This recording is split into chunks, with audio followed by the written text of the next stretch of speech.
В 90-е годы эта идея широко популяризировалась. И, кстати, сейчас те, кто спорят, допустим, и говорят, что нет, вы знаете, литвинизм, его же никогда не... Вот эти беглые наши, которые уехали за границу, и которых литовцы подвергают гонениям со своей там националистической позиции, они говорят, вы знаете, да нет, литвинизм это всегда было маргинальное какое-то явление, это какая-то часть, никто его не разделял. Это они прямо лгут. Вот давайте возьмем классическую версию, была очень популярная, когда-то такое издание «100 пытанняў и отказаў с истории Беларуси». В 1993 году редакция газеты «Звезда» выпустила это издание.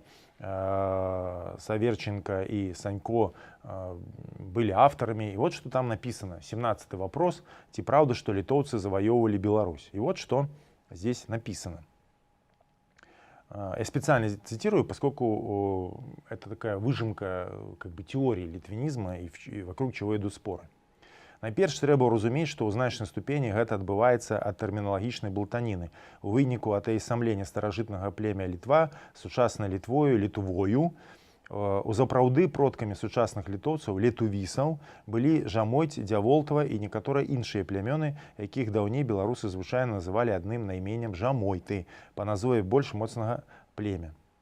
Старажытная ж Літва жыла на тэрыторыі Беларусі ў раёне верхняга Панямоння паміж Менскам і Навагародкам з усходу на захад і ад Маладэчына да Слоніма з поўначы на поўдзень. Яна засяляла параўнальна невялікую гістарычную вобласць Беларусі побач з Полацкай, Туровскай і Навагародскай землямі.